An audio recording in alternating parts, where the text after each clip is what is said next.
Good evening to everyone. Good evening, sir. Good evening, Good sir. Good evening, evening, sir. sir. Good evening. Evening, sir. Good evening, sir. Good evening, sir. Good evening, sir. Good evening, sir. Good So evening, sir. थोड़ा सा technical issues की वजह से हम लोग start नहीं कर पा रहे थे, लेकिन अभी ठीक है सर। तो प्रीवियस सेशन में हम लोगों ने कहाँ से स्टार्ट किया था, क्या क्या पढ़ा था, बिल्कुल बेसिक जो पॉइंट्स थे उनको डिस्कस किया था Yes, इस sir. Chapter Control. के कंट्रोल एंड कोऑर्डिनेशन के। राइट। तो आज जो है हम उसके आगे से थोड़ा सा इसमें डील करेंगे।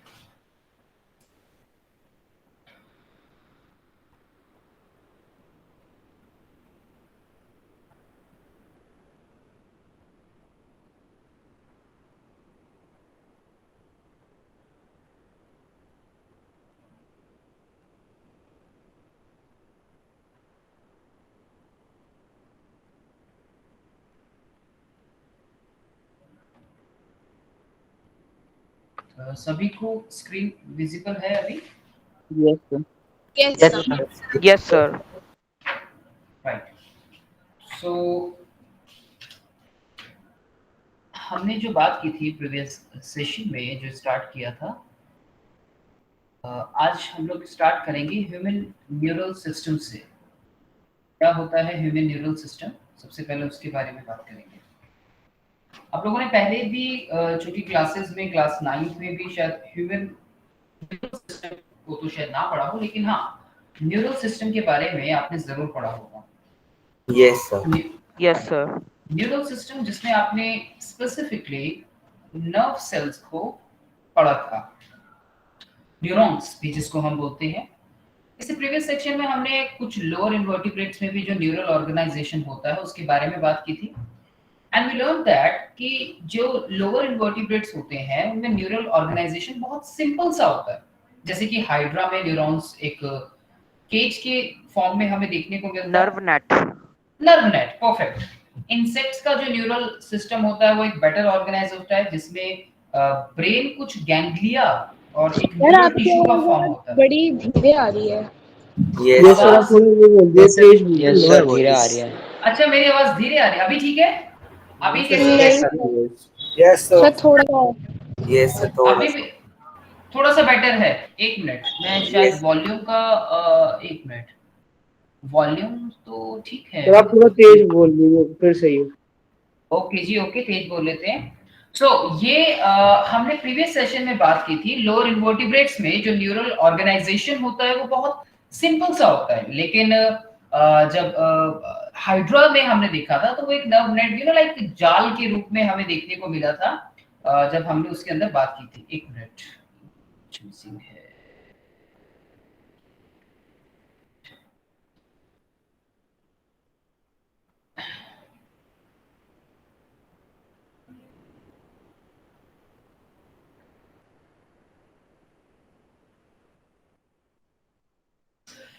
ठीक है। सो ये हमने प्रीवियस सेशन में बात की जिसमें हमने लोअर ऑर्गेनिजम्स को डील किया था। आज हम लोग बात करेंगे, लेकिन जब हम वर्टिब्रेट्स की बात करते हैं ना, ह्यूमन एक वर्टिब्रेट है।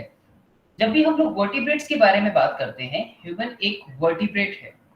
और वर्टिब्रेट्स के अंदर बच्चों, वैसे तो वर्टिब्रेटा की 5 क्लास होती है, उन 5 क्लास में से एक क्लास मैमेलिया का ये पार्ट है। वर्टिब्रेट्स में एक बहुत ज्यादा डेवलप्ड न्यूरल सिस्टम देखने को मिलता है, जिसके अंदर जो ह्यूमन न्यूरल सिस्टम है वो डिवाइडेड होता है 2 पार्ट्स में, और उन 2 पार्ट में से एक पार्ट है जिसको हम बोलते हैं CNS. CNS stand for the central nervous system.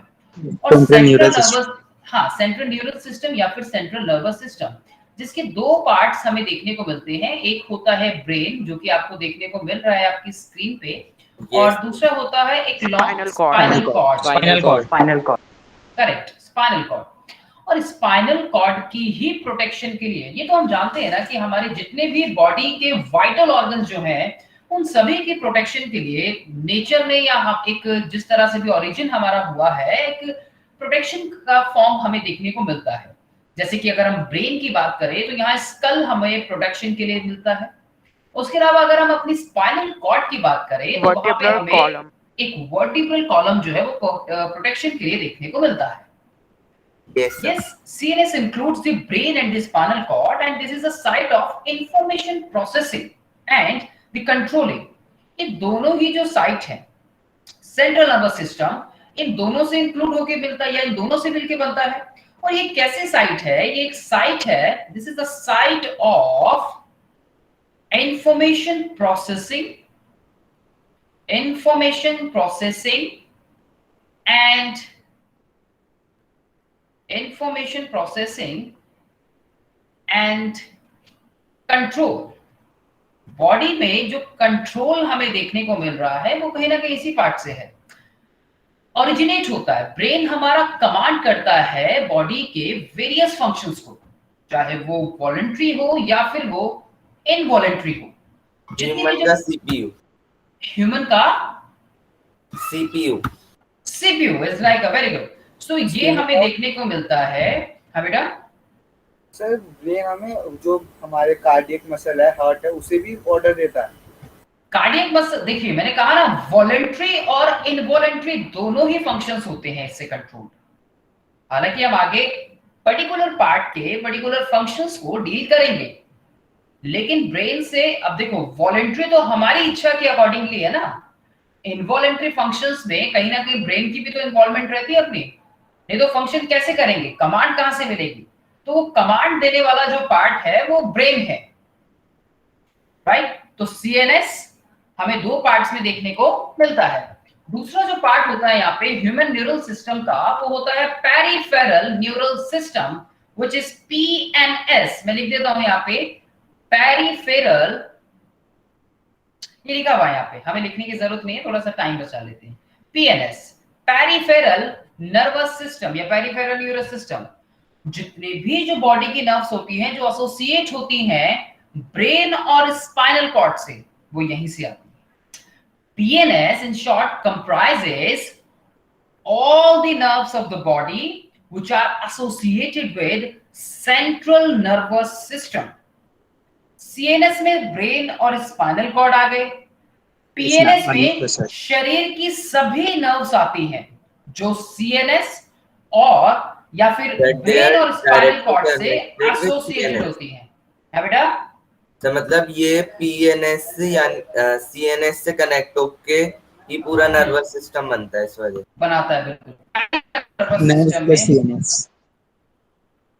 Sir all आप nerves of the के बारे body। में होगा है बेटा, all nerves of the body which are associated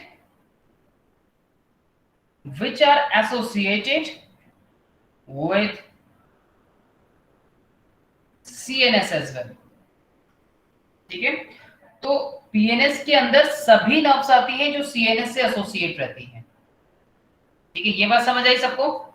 CNS को फर्दर हम दो पार्ट्स में डिवाइजन करते हैं, सॉरी पीएनएस को, सीएनएस को तो किया ही किया था अभी हमने पीछे, पीएनएस को भी, जहां पे ऑटोनॉमिक नर्वस सिस्टम और सोमैटिक नर्वस सिस्टम के बारे में हम लोग बात करते हैं। सोमैटिक न्यूरल सिस्टम जो होता है वो इंपल्सेस को सीएनएस से बॉडी की स्केलेटल मसल्स तक लेके जाते हैं। अगर मैं एक सिंपल वर्ड्स में इसका फंक्शन बताऊं तो, वैसे तो आप पढ़ेंगे इसमें कि हम पीएनएस को भी फर्दर दो पार्ट्स में डिवाइड कर ही रहे हैं यहाँ पे। एक होता है सिंपैथेटिक नर्वस सिस्टम और दूसरा होता है पैरासिम्पैथेटिक नर्वस सिस्टम। पीएनएस को हमने डिवाइड कर दिया सोमैटिक न्यूरल सिस्टम में या फिर सिंपैथेटिक में और आगे पैरासिम्पैथेटिक में। सोमैटिक न्यूरल सिस्टम जो होता है हमारा और जो ऑटोनॉमिकल न्यूरल सिस्टम, हम इसको दो पार्ट्स में बांटते हैं, जिसको आप दो पार्ट्स में, उसके बाद ऑटोनॉमिक नर्वस सिस्टम को फर्दर हम डिवीजन करते हैं सिंपैथेटिक नर्वस सिस्टम और पैरासिम्पैथेटिक नर्वस सिस्टम। अब ये जो आपका सोमैटिक नर्वस सिस्टम होता है ना, इस सोमैटिक न्यूरल सिस्टम में इंपल्स को सीएनएस से बॉडी की स्केलेटल मसल्स तक लेके जाया जाता है। इंपल्स समझता है कोई बच्चा? इंपल्स क्या होता है? Yes sir. बताइए जरा। Yes sir. हमने पिछली क्लास में बात की सर थी electrical signal carried by neuron. और कोई बताना चाहेगा? या यही मतलब है सबकी तरफ से? यही मीन हुआ सबकी तरफ से? Yes sir. बिल्कुल। और हमने ये प्रीवियस सेशन में बच्चों पढ़ा भी कि जितने भी जो न्यूरॉन्स हैं वो अलग अलग तरह के स्टिमुलाई को डिटेक्ट करके रिसीव करती है और उनका ट्रांसमिशन करती है। वही तो एक तरह की इम्पल्स है जिसको आप Yes, sir. इलेक्ट्रिकल इम्पल्सिस का नाम देते हो। हाँ, कुछ केमिकल इम्पल्सिस भी हमें देखने को मिलती है, लेकिन हम ज्यादातर जो स्टडी करेंगे हम इलेक्ट्रिकल इम्पल्सिस के बारे में बात करेंगे। तो सर ये मैंने आप- इलेक्ट्रिकल क्यों है? इलेक्ट्रिकली क्यों? बड़े इम्पल्सिस की फॉर्म में आती है। जब हम मैकेनिज्म समझेंगे ना तो हम जानेंगे कि इलेक्ट्रिकल इम्पल्सिस क्या होती है। बहुत तेजी से फंक्शन नर्व्स करती के है। बीच में हमें इलेक्ट्रिसिटी दिखाते हैं। हाँ बिल्कुल, पोटेंशियल दिखाते हैं, पोटेंशियल। Yes sir.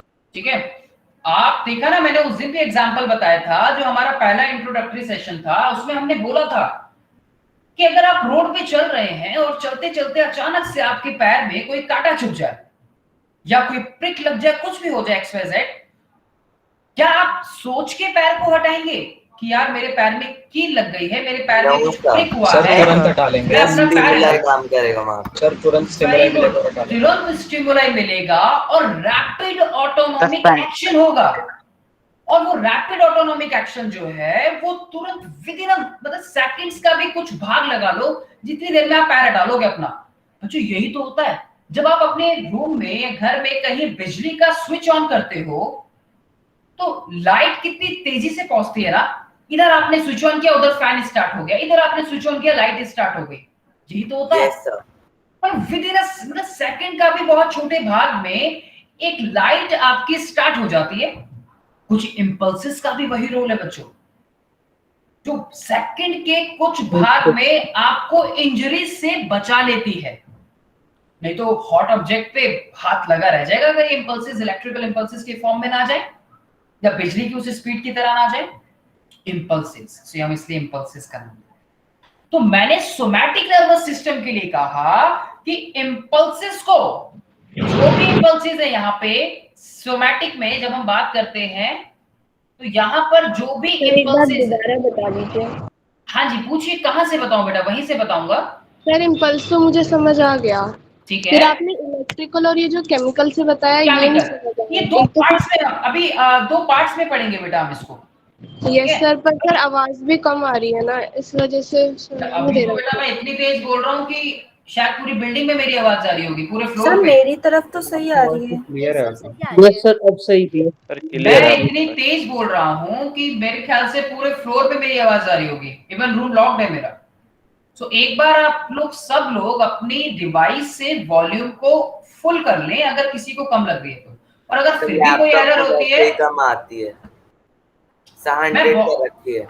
मैं अगर अभी भी किसी को धीरे लग रही है तो मैं अपनी वॉल्यूम और बढ़ा देता हूँ, ठीक है। नहीं तो अब और ज्यादा बढ़ाऊंगा तो ऐसा लगेगा कि आज सर क्लास नहीं दे रहे, सर डांट रहे हैं। आज तो कुछ ओरल टेस्ट चल रहा है, उधर स्टूडियो में कहीं ओरल टेस्ट ले रहे हैं आज ऐसा हो रहा है।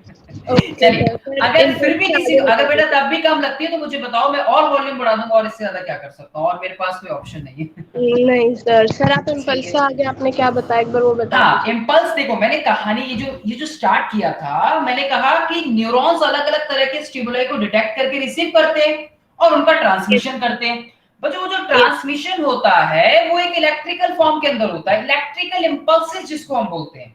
पढ़ा था ना हमने प्रीवियस सेशन में कि न्यूरॉन एक जो बॉडी होती है, जिसके अभी आगे पढ़ेंगे, वहां एक एक्सॉन होता है, फिर एक उसका एंड होता है जिसको हम सिनेप्टिक नोड का नाम देते हैं। ये एक्सॉन देखने को मिलता है, यहाँ डेंड्राइट्स होते हैं, यहाँ न्यूक्लियस होता है, ये सेल बॉडी होती है, पढ़ा था।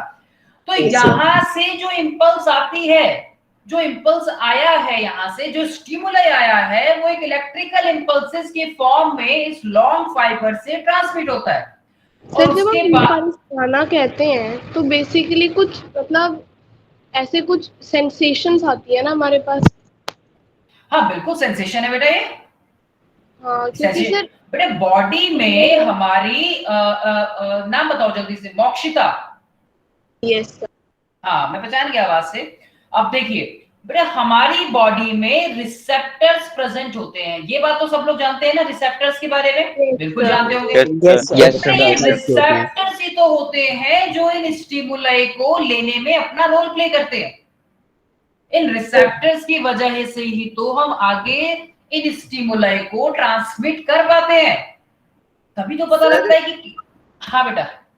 सर अगर रिसेप्टर्स ऐसे खराब हो जाए सर, अभी हमने शायद प्रीवियस सेशन में सर हमने पढ़ा था एक डिजीज होती है जिससे दर्द पता नहीं चलता, तो सर उसमें रिसेप्टर्स खराब हो जाते हैं। देखो स्पेसिफिकली नर्व्स भी खराब हो सकती है। अब देखो रिसेप्टर्स, मान लीजिए कि किसी इंडिविजुअल के इंजरी की वजह से लेग्स डैमेज हो गए, मान लीजिए कि किसी इंडिविजुअल के एक इंजरी की वजह से लेग्स में प्रॉब्लम हो गई। अब क्या हुआ कि वो परमानेंटली व्हील चेयर पे आ गया, मान लो एज्यूम कर लो कि वो परमानेंटली व्हील चेयर के ऊपर आ गया। अब उसकी जो नर्व्स थी वहां पे, बहुत सी नर्व्स होती पड़ेगी आप आगे, क्रैनियल नर्व्स जिसको हम बोलते हैं।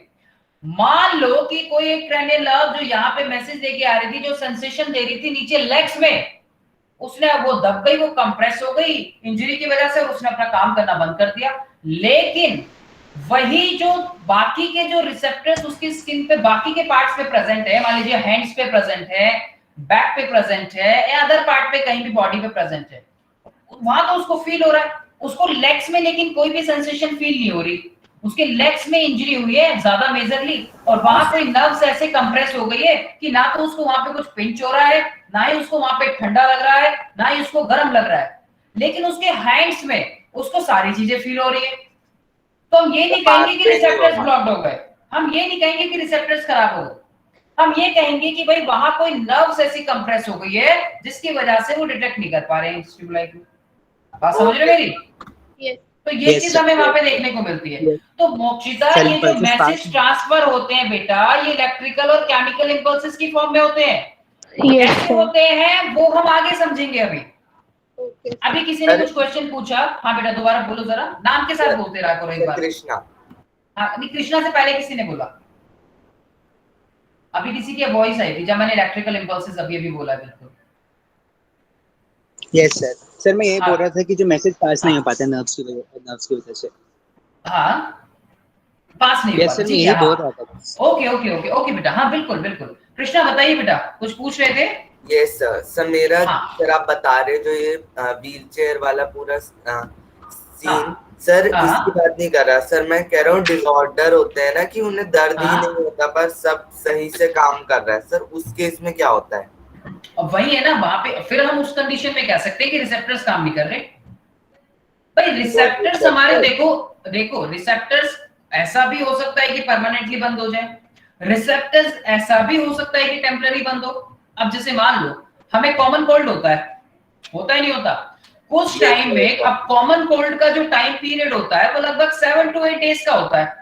उस टाइम पे हमें ऐसा होता है कई बार कि टेस्ट ही नहीं आता यार कुछ खाने में, कुछ फ्रेग्रेंस ही नहीं आती अगर कुछ खा पी रहे हैं तो। जैसे कोरोना के केसेस में देखने को मिला था ना लोगों को कि उनकी सेंसेशन चले गई थी, ऑर्डर नहीं होता, और उनको ना तो ठीक से कुछ भी टेस्ट आ रहा था और ना ही किसी को कुछ स्मेल आ रही थी अच्छी, बैड गुड जैसा भी हो, कोई फ्रेग्रेंस नहीं आ रही थी, कोई खराब बैड ऑर्डर स्मेल नहीं आ रही थी, तो कुछ भी नहीं हो रहा था उनको। तो क्या उनके रिसेप्टर्स खराब हो गए? नहीं, वहां टेम्पररी टाइम पीरियड के लिए उन रिसेप्टर्स ने काम करना बंद कर दिया था।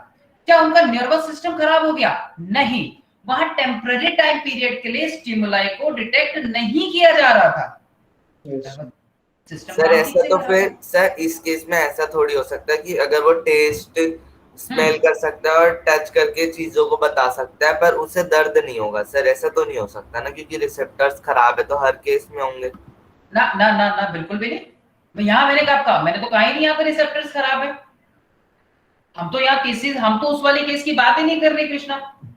ओके सर, है ना, हम तो ये कह रहे हैं कि हम ज्यादातर जो देखते हैं आमतौर पे हमें जो देखने को मिलता है वो टेम्पररी कुछ टाइम टेम्पररी टाइम पीरियड के लिए रिसेप्टर्स काम। सर वो टेम्पररी होता क्यों है?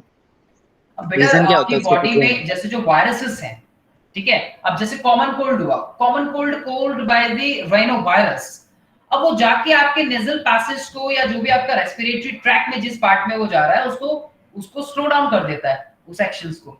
वो जिस तरह से एक रेगुलेटरी फंक्शन परफॉर्म करता है वो सिस्टम, वो उस वायरस के आने की वजह से ठीक से नहीं कर पा रहा। वो उसी रीजन में उस वायरस ने अपना इंपैक्ट दिखाना स्टार्ट कर दिया। हो सकता है कि रनी नोज हो जाए, हो सकता है कि बिल्कुल ब्लॉक कर दे उस पाथवे को, हो सकता है कि आपको वो उतना ज्यादा उसने ब्लॉक कर दिया कि हमें माउथ से ऑक्सीजन इनटेक करनी पड़ रही है। ऐसा होता भी है कई बार, कभी आपने फील किया हो तो कॉमन कोल्ड में ज्यादा भाग लेते हैं। फिर हम क्या करते हैं, फिर हम स्टीम लेते हैं और हम उस पाथवे को ओपन करते हैं जो उसकी वजह, जो उसके सिम्टम्स हैं, उस वायरस के सिम्टम है, हम उस सिम्टम्स को ओपन करते हैं। सपोज मैंने एक एग्जांपल दे दिया स्टीम लेने का, वैसे तो हम एंटीबायोटिक्स भी खा सकते हैं, लेकिन वायरसेस इस केस में एंटीबायोटिक्स एक लॉन्ग टर्म इंपैक्ट नहीं दिखाती अपना। तो वो जो रिसेप्टर्स ने काम करना बंद किया है, वो उसी स्पेसिफिक साइट के रिसेप्टर जो है काम करना बंद करते हैं। ऐसा नहीं होगा कि कॉमन कोल्ड में आपको सुनाई नहीं दे रहा या दिखाई नहीं दे रहा, ऐसा नहीं होगा।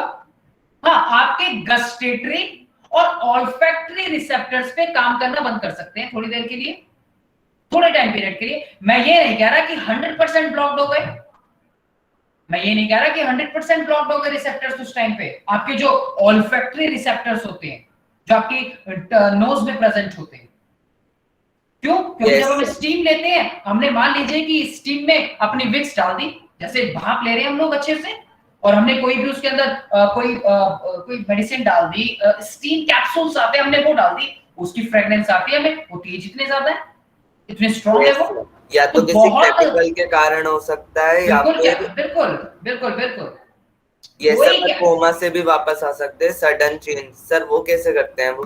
बेटा कोमा वाली जो कंडीशन है वो एक कॉन्शियसनेस तो है, देख वहां पे कॉन्शियसनेस कुछ स्टॉप है, सेल्फ कॉन्शियसनेस कम है उस कंडीशन में, कॉन्शियसनेस है। There is a difference between the consciousness and the self consciousness. Self consciousness का मतलब ये है कि वहां पर उस इंडिविजुअल को हम कितना ही पिंच कर रहे हैं उसको वो नहीं पता लग रहा, लेकिन उसकी बॉडी जो है, उसकी बॉडी की फिजियोलॉजी, उसका हार्ट है, उसके लंग्स है, उसका डाइजेस्टिव सिस्टम है, उसका रेस्पिरेटरी सिस्टम है, वो रेस्पॉन्ड कर रहे हैं। भाई वेंटिलेटर पे लेटा रखा है हमने कोमा पेशेंट को सपोज, यस सर, और वेंटिलेटर की हेल्प से उसके जो बाकी के वाइटल ऑर्गन्स हैं वो फंक्शन कर रहे हैं। ऐसा नहीं है कि वो डेड है, वो इंडिविजुअल डेड, अगर डेड भी हो सकता है, कई बार डेड इंडिविजुअल को भी वेंटिलेटर पे डाल देते हैं कि शायद अगर हम सपोर्ट दे रहे हैं उसके हार्ट को, उसके किसी मेजर वाइटल ऑर्गन को, तो शायद वो वापस से पंप कर जाए, शायद वो वापस से एक्टिवेट हो जाए। वो अलग कंडीशन है, वो बहुत अलग कंडीशन है। किसी के मन में ये सवाल आ रहा हो तो इसलिए मैंने पहले बोला ब्रेन में डैमेज होता है उस चीज के लिए। उसमें देखिए कॉन्शियसनेस, मैंने बोला ना कि ब्रेन, जरूरी नहीं है कि ब्रेन डैमेज हो, यहां पर भी वो रिसेप्टर्स उसको स्टिमुलाई तो आने दे, वो तो टच का रेस्पॉन्स नहीं कर रहा, वो तो हीट का रेस्पॉन्स नहीं कर रहा, वो तो कोल्ड का रेस्पॉन्स नहीं कर रहा, लेकिन कॉन्शियस है, सेल्फ कॉन्शियस नहीं है। उसको मार लो, पीट लो, जो मर्जी कर लो, वो सेल्फ कॉन्शियस नहीं है। उसको तुम धूप में लेटा दो, वो सेल्फ कॉन्शियस नहीं है। उसको बर्फ पे लिटा दो, वो सेल्फ कॉन्शियस नहीं, वो उठ के भागेगा नहीं, लेकिन वो कॉन्शियस है। कॉन्शियस इसलिए क्योंकि उसकी जो बॉडी की फिजियोलॉजी है वो एक्टिवेट है। अगर वो डेड नहीं हुआ है तो उसका हार्ट चल रहा है, उसका रेस्पिरेटरी सिस्टम चल रहा है, उसका सर्कुलेटरी सिस्टम परफॉर्म कर रहा है, उसका नर्वस सिस्टम परफॉर्म कर रहा है, लेकिन वो सेल्फ कॉन्शियस नहीं है, तो वो कोमा पेशेंट है। समझ रहे हो? That is a defining property of the living organism. Consciousness एक defining property है living organism की। yes, और self consciousness सिर्फ this self consciousness is nothing much. This is just a high degree of consciousness. और इस दुनिया में, इस ब्रह्मांड में self consciousness सिर्फ human के पास है, और किसी भी जीव के पास, किसी भी living organism के पास self consciousness नहीं है इस पूरे ब्रह्मांड में, इस पूरे यूनिवर्स में, एक्सेप्ट ह्यूमन। सर पर मेरा कोमा वाला डाउट सर ये था कि क्यों वो कोमा में कुछ हिला नहीं पा रहा, उसके पास सेल्फ कॉन्शियसनेस कैसे खत्म हो गई? अब वही तो बात खत्म हो गई, फिर तो बात ही खत्म हो गई। वही तो समझाया तुम्हें पूरा अभी।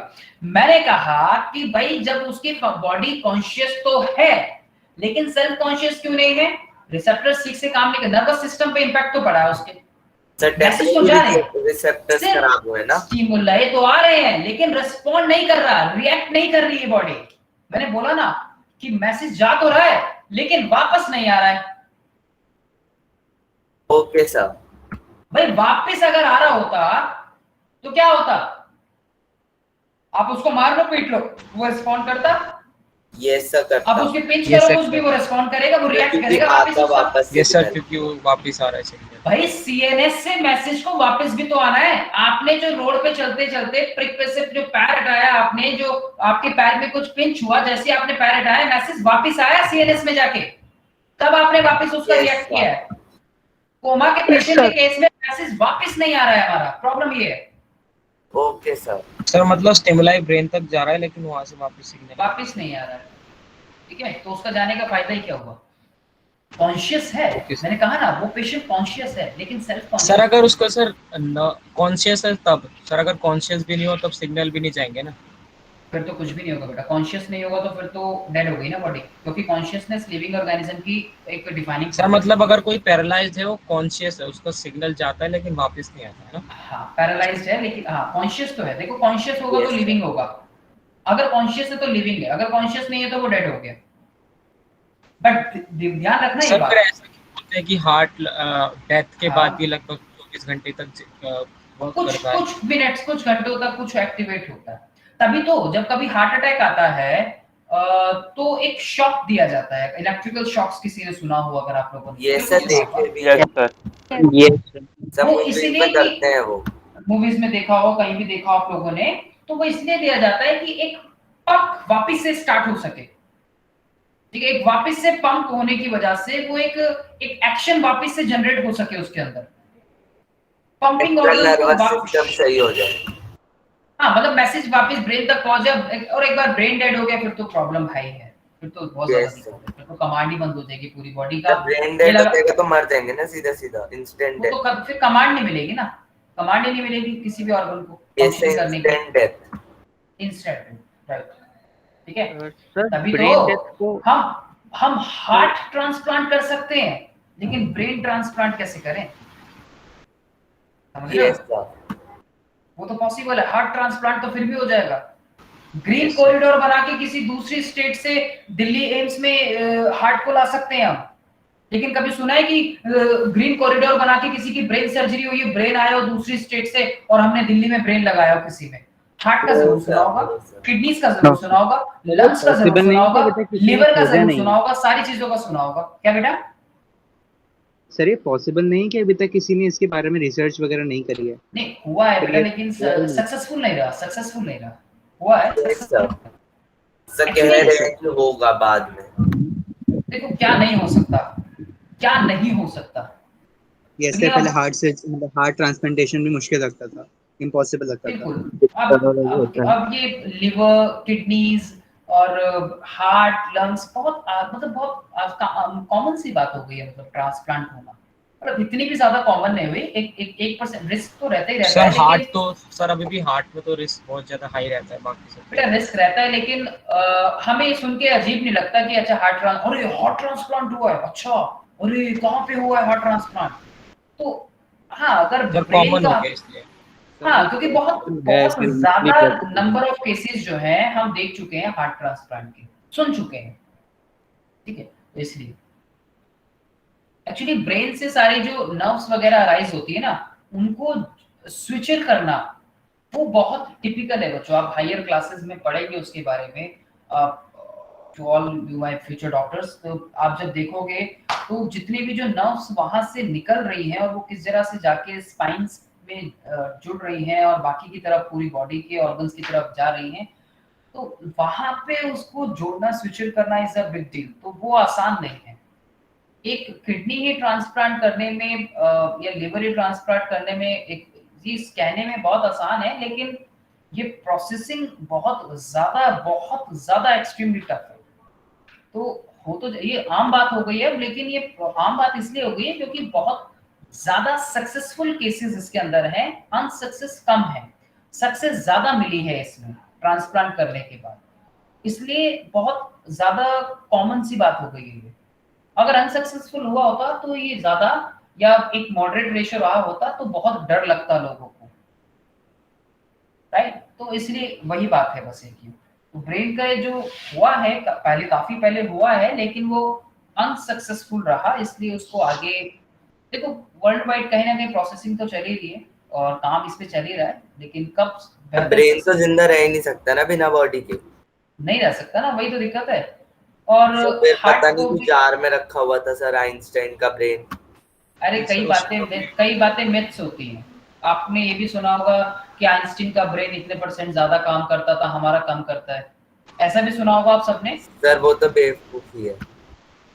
और आई होप कि आप सबने उस बात पे बिलीव ना किया हो, क्योंकि सर आप सभी क्योंकि अच्छे बहुत बच्चे मूवी हैं। में पता नहीं क्या मिथ बना देते कितना परसेंट ब्रेन ऐसा कुछ नहीं इस्तेमाल होता करते बच्चों, हैं। ब्रेन का हमारे जो हर पार्ट है सर वो हर अलग अलग समय हर फंक्शन। वक्त करते हैं हम इस्तेमाल पूरा ब्रेन। हाँ बिल्कुल, तो ऐसा कुछ नहीं होता कि किसी का इतने परसेंट काम कर रहा है, किसी का इतने परसेंट काम कर रहा है, आइंस्टीन का इतने परसेंट काम करता था, ऐसा कुछ नहीं होता।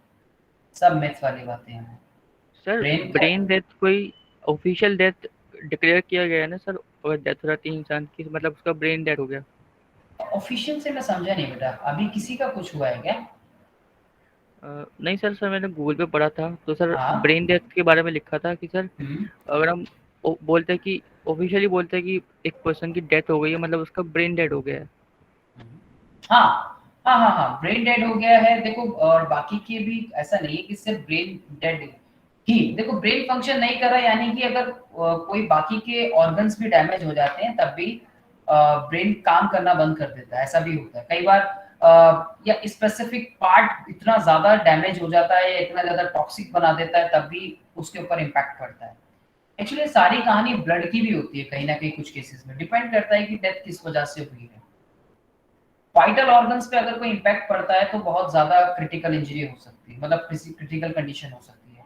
किडनीज हुआ, हार्ट हुए और ब्रेन हुआ, इन तीन ऑर्गन्स में अगर किसी पे भी इम्पैक्ट पड़ता है तो body all of the sudden भी जा सकती है, जो कि हार्ट के केसेस में सबसे ज्यादा देखने को मिलता है। बॉडी से ब्लड लॉस हो जाए, ब्रेन डेड ना हो, अपने आप ही पहले ही डेथ हो जाएगी, बाद में ब्रेन डेड होगा, सर है कि नहीं? हाँ जी। सर ब्रेन डेड और कोमा वाले पेशेंट एक ही होते नहीं देखो, नहीं ऐसा नहीं, क्योंकि कोमा से रिकवरी होती है, और अगर हम कोमा को ब्रेन डेड बोल दें तो ब्रेन वापस से एक्टिव कैसे हुआ फिर? ठीक है, वहां काम चल रहा है बेटा, मैंने अभी थोड़ी देर पहले बताया था कि जो कोमा वाला पेशेंट है वो कॉन्शियस है, उसकी बॉडी की फिजियोलॉजी काम कर रही है, फिजियोलॉजी काम कर रही है यानी कि सर्कुलेटरी सिस्टम काम कर रहा है, बॉडी के बाकी सिस्टम फंक्शन कर रहे हैं, इसका मतलब उनको कहीं ना कहीं कमांड मिल रही है ब्रेन से, क्योंकि ब्रेन वॉलंटरी और इनवॉलंटरी एक्शंस दोनों में अपना रोल प्ले करता है ना, तो कमांड मिल रही है, इसका मतलब। बात समझ रही सभी मेरी? Yes sir. चलिए, तो ये सोमैटिक नर्वस सिस्टम और ऑटोनॉमिक नर्वस सिस्टम पे आते हैं बच्चों। और autonomic nervous, somatic nervous system में जैसे कि मैंने बताया था कि जो इंपल्सेस को सीएनएस से ये क्या करता है कि इंपल्सेस को सीएनएस से कहाँ लेके जाएगा? सीएनएस से बॉडी के स्केलेटल सिस्टम की तरफ लेके जाता है या स्केलेटल मसल्स तक लेके जाता है। ठीक है, ये स्केलेटल मसल्स तक लेकर जाएगा। ठीक है, और दूसरी तरफ आपका जो ऑटोनॉमिक नर्वस सिस्टम है वो इंपल्सेस को सीएनएस से बॉडी के इनवॉलंटरी ऑर्गन तक लेके जाएगा। नाम से पता लग रहा है ऑटोमेटिक, ऑटोमेटिक मतलब जो अपने आप काम करते हैं। तो ये सीएनएस से कहाँ लेके जाएगा? जितने भी जो आपके इनवॉलंटरी ऑर्गन्स हैं वहां तक लेके जाएगा। ठीक है, इनवॉलंटरी ऑर्गन्स तक लेके जाएगा, या आपकी बॉडी की जो स्मूथ मसल्स होती है वहां तक लेके जाएगा। फर्दर इनको दो पार्ट्स में डिवाइड करते हैं, सिंपैथेटिक और पैरासिम्पैथेटिक। इनको आगे हम लोग अभी डील करेंगे। Okay sir. हालांकि वो आपकी सोमैटिक नर्वस सिस्टम के भी इसका रिवर्स भी सही है ना? क्या सही है? जो इसका रिवर्स होगा सर, बॉडी ऑर्गन से सीएनएस, मतलब जो हाँ मतलब हाँ जो यस कार्डियक और हाँ हाँ स्मूथ हाँ। मसल से लेके सीएनएस तक, और जो स्केलेटल हाँ। मसल से सीएनएस तक, वो भी सही होगा ना? हम्म। तो हाँ बिल्कुल, तो इसमें फर्दर जो है हम ये जैसे कि मैंने बताया आपको कि ऑटोनॉमिक जो न्यूरल सिस्टम है उसको हम सिंपैथेटिक न्यूरल सिस्टम और पैरासिम्पैथेटिक न्यूरल सिस्टम में डिवाइड करते हैं। पेरिफेरल नर्वस सिस्टम जब हम पढ़ते हैं बच्चों तो यहाँ पे क्या होगा? Based on the function of the nerve fibres. जितनी भी जो नर्व फाइबर्स हम देखते हैं उनके बिहाफ पे पीएनएस के दो टाइप्स हैं। पूरा का पूरा जो पीएनएस है, पेरिफेरल न्यूरल सिस्टम, इस पेरिफेरल न्यूरल सिस्टम या पेरिफेरल नर्वस सिस्टम के हमने दो पार्ट्स कर दिए। तो one is the efferent nerve fibres और दूसरा जो होता है हमारा इफेरेंट नर्व फाइबर्स। एफेरेंट जो होते हैं they arrives in the brain, sensory neuron, like visceral sensory neuron होती है। जो सेंसरी न्यूरॉन्स होते हैं they conduct message from skin and sense organ to the brain. Afferent nerves जो है वो लेके जाती हैं, जैसे आपने कोई हीट है भाई, आपकी हीट को आगे नर्वस सेंट्रल नर्वस सिस्टम तक लेके जाने का काम कौन करेगी? सेंसरी न्यूरॉन ही तो करेगी। आपने सेंस किया है ना उसको, आपने कोल्ड है, आपने कोल्ड को सेंस किया, आपने कोई किसी चीज की फ्रेग्रेंस आ रही है उसको सेंस किया, वही तो लेके जाएगी सेंसरी। फिर होती है विसरल सेंसरी न्यूरॉन। इसमें they bring information from visceral organs, जैसे कि जो इंटरनल ऑर्गन्स होते हैं उनको विसरल ऑर्गन्स बोलते हैं।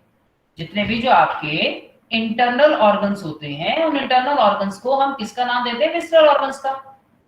अब ये इंटरनल ऑर्गन्स कैसे? मसल्स स्ट्रेच हुए, ब्लड हुआ, ऑक्सीजन हुआ, शुगर लेवल, मतलब ये सभी पार्ट जो ये जो फंक्शन सभी पार्ट से परफॉर्म हो रहे हैं वो सब विसरल ऑर्गन से ब्रेन तक लेके जाती है। जितने भी जो इंटरनल ऑर्गन है वो सारे विसरल सेंसरी न्यूरॉन होती है। तो मतलब सीधा ब्रेन तक पहुंचाने वाली एफरेंट। हाँ ठीक है। इफेरेंट जो होते हैं वो एग्जिट करती हैं दी ब्रेन, जैसे कि सोमैटिक मोटर नर्व्स होती है। It commands from spinal cord to muscle. अब ये स्पाइनल कॉर्ड से मसल की तरफ जा रही है, देखिए ठीक है, उसके अंदर सारी आपकी सेंट्रल नर्वस सिस्टम, हाँ स्पाइनल कॉर्ड से निकली है, स्पाइनल कॉर्ड से, ठीक है। हम इसको सीएनएस भी बोल सकते हैं, अगर आप सीएनएस बोलना चाहते हैं तो वो भी बोल सकते हैं, ठीक है। तो ये जितनी भी जो फाइबर ट्रांसमिट होती हैं ये एक तरह की रेगुलेटरी इंपल्सेस होती हैं जो सीएनएस से एक टिश्यू या ऑर्गन्स तक जाती हैं। आम शब्द में अगर आप इसको लिखना चाहें एक वर्ड में तो सीएनएस टू टिश्यूज या ऑर्गन, ठीक है, ये आसान रहेगा आपके लिए और भी, ठीक है। और अगर यहां पे बोलना चाहें इफेरेंट को फ्रॉम टिश्यू टू टिश्यू या फिर जो ऑर्गन हो गए हमारे वहां से सीएनएस, ये ज्यादा आसान रहेगा आप लोगों के लिए, है ना, ये ज्यादा एक छोटा रहेगा आप लोगों को समझने में। तो ऑटोनॉमिक नर्व्स जो होती हैं वो कन्वे करते हैं सिग्नल्स को from the brain stem and hypothalamus to the heart, diaphragm, ribs, digestive tract, glands, blood vessels etcetera. वहां से उसको कन्वे करने का ऑटोनॉमिक नर्व्स जो होती है काम करती है। ये सभी वो फंक्शंस हैं जो हमारे कंट्रोल में नहीं होते, चाहे वो डाइजेस्टिव ट्रैक्ट हो, ग्लैंड्स हो, ब्लड वेसल्स हो, इनवॉलंटरी। परफेक्ट। तो क्या हम इसको कंट्रोल कर सकते हैं? बिल्कुल भी नहीं कर सकते। नो सर, ऑटोनोमस है, ऑटोमेटिक ऑटोनोमस है, ठीक है। क्या सबको मेरी आवाज आ रही है सभी को? Yes sir, yes sir. Sir ये हाइपोथैलेमस क्या है? That is a part of the brain. Hypothalamus. Sir इसका फंक्शन? अभी सारे फंक्शन पढ़ेंगे। हाइपोथैलेमस में बहुत से सेंटर होते हैं जो बॉडी के टेम्परेचर, भूख, प्यास, इच्छा को कंट्रोल करते हैं। सर इनवॉलंटरी एक्शंस को कंट्रोल करते हैं। हाँ बिल्कुल, ठीक है। तो फोर ब्रेन पढ़ा है? Fore brain, yes sir. Fore brain cerebrum, fore brain में सेरिब्रम, थैलेमस और हाइपोथैलेमस पार्ट्स होते हैं। और हाइपोथैलेमस में बहुत से सेंटर्स होते हैं जो बॉडी में हमारे टेम्परेचर कैसा चल रहा है, भूख कितनी लग रही है, प्यास कब लग रही है, उस सबको कंट्रोल करते हैं। सर मतलब नॉर्मल एनवायरमेंटल एक तरह से देखने का। बिल्कुल, ठीक है जी। चलिए, तो ये कुछ एक बात रही। अब देखो ये आप पढ़ेंगे अपनी बुक में एफेरेंट फाइबर्स और इफेरेंट फाइबर्स के बारे में, जो कि मैंने आपको बताया अभी। The function of fiber of the PNS are of two types. Efferent fibers, the efferent nerve fiber transmits from tissues or organ to the CNS. ये आप कर सकते हैं, या CNS to the concerned peripheral tissues या organ, CNS से tissues या organ तक जाना, ये आप इफेरेंट फाइबर्स में पढ़ सकते हैं या बता सकते हैं उसके बाद, ठीक है। एक ये बात। उसके बाद जो हम बात करते हैं इसमें न्यूरॉन के बारे में। हाँ, न्यूरॉन क्या होती है? तो जो न्यूरॉन एक माइक्रोस्कोपिक स्ट्रक्चर है। न्यूरॉन एक माइक्रोस्कोपिक स्ट्रक्चर होता है। We all know very well, ये बात हम सभी जानते हैं कि ये एक लॉन्गेस्ट सेल जो बेसिकली 3 पार्ट से मिलकर बना होता है, जिसमें मेजरली 3 पार्ट्स हमें देखने को मिलते हैं। और वो 3 पार्ट जो होते हैं जिसको हम बोलते हैं क्या? Cell body, axon, cyton, dendrite.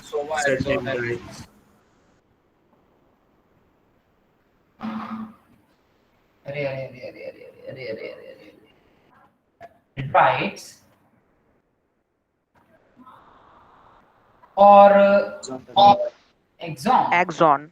ठीक है। मुझे सबकी आवाज चाहिए, चुप जो बैठे हैं ना बच्चे, सबकी वॉइस चाहिए मुझे। कौन कौन है क्लास में, जरा बताते रहो अपना नाम एक एक बार। कौन कौन है अभी? Sir Manoj, sir Narayan, Nidhi, Zaid, Arnav, okay, sir Devansh Chaudhary, sir Jay, sir Arnav, okay ji, sir Manas, sir Narayan, Devendra. ठीक है। चलिए सब लोग ध्यान देंगे, गुड, सब लोग यही है मतलब। सो सेल बॉडी के 3 पार्ट्स हो गए, ठीक है। अब न्यूरॉन जो होती है वो एक स्ट्रक्चरल और फंक्शनल यूनिट है हमारे न्यूरल सिस्टम की। ये बात कितने बच्चे जानते हैं कि ये functional is the structural and functional unit of the neural system, nervous system, या नर्वस सिस्टम, एक ही बात है, ठीक है। ये हमारे सिस्टम के फंक्शनल और स्ट्रक्चरल यूनिट है। मैंने आपको उस दिन भी बताया था शायद कि लगभग ह्यूमन ब्रेन 86 बिलियन न्यूरॉन्स लगभग ह्यूमन ब्रेन में 80 बिलियन प्लस न्यूरॉन्स जो है वो प्रेजेंट होती हैं। 80 बिलियन प्लस। सर आपका माइक म्यूट है।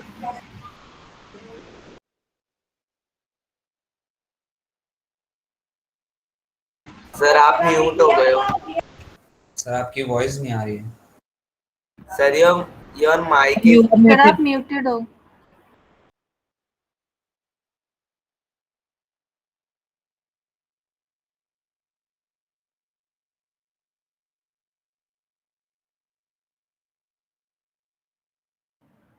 Now I am audible?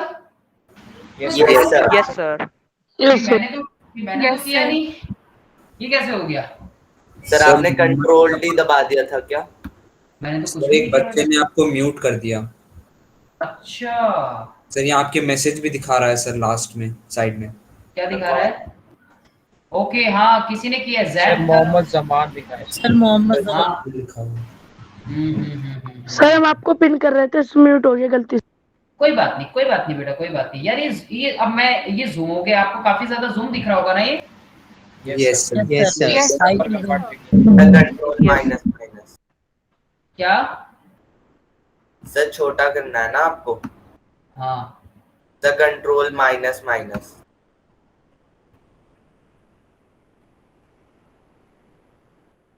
अभी ठीक है? Yes sir, yes sir. ज्यादा हो गया। Yes sir. चलिए, so human brain 80 billion plus neurons की हम लोग बात कर रहे थे। तो जो सेल साइकिल और सेल डिवीजन आप हायर क्लासेस में पढ़ेंगे, उसमें एक फेज होता है जिसको हम बोलते हैं इंटरफेज, ठीक है। सेल साइकिल में एक फेज होता है जिसको हम इंटरफेज का नाम देते हैं। Yes sir. ठीक है। इंटरफेज में क्या होता है कि ये जो फुली फॉर्म न्यूरॉन्स होती है ना, जब एक मैच्योर न्यूरॉन होती है, ये डिवाइड नहीं होती। एक मैच्योर न्यूरॉन जो होती है, मैच्योर न्यूरॉन नेवर डिवाइड, ठीक है, ये डिवाइड नहीं करती। और ये अपने इंटरफेस के अंदर ही रहती है। कौन से फेज में रहती है? इंटरफेस में। इंटरफेस। तो इंटरफेस कैसा फेज होता है? रेस्टिंग फेज जिसको हम बोलते हैं। Yes sir. कैसा फेज बोलते हैं? Resting phase. सर बीच का होता है? बीच का नहीं, रेस्टिंग फेज, रेस्ट करने वाला, डिवाइड करने वाला। यस सर, इस टाइम पे आके न्यूरॉन डिवाइड करना छोड़ दो, डिवाइड करना बंद कर देती है। ठीक है, कुछ नर्व सेल्स होती हैं, आगे भी हम देखेंगे। This is the structure of the nerves. ठीक है, ये स्ट्रक्चर आपको देखने को मिल रहा है आपकी स्क्रीन पे। यहाँ बहुत से पार्ट्स हैं जो जैसे कि इसमें सेल के अंदर इसके जो पार्ट्स हैं जिसको हम एंडोप्लाज्मिक रेटिकुलम बोलते हैं, ये इस न्यूरॉन के साइटोप्लाज्म के अंदर होता है। और जो न्यूरॉन का साइटोप्लाज्म होता है उसको हम न्यूरोप्लाज्म का नाम देते हैं। न्यूरोप्लाज्म। क्या बोलते हैं? न्यूरोप्लाज्म। सब लोग बोलेंगे मेरे साथ, न्यूरोप्लाज्म एक साइटोप्लाज्म को हम लोग बोलते हैं जो कि न्यूरॉन का होता है। ठीक है जी।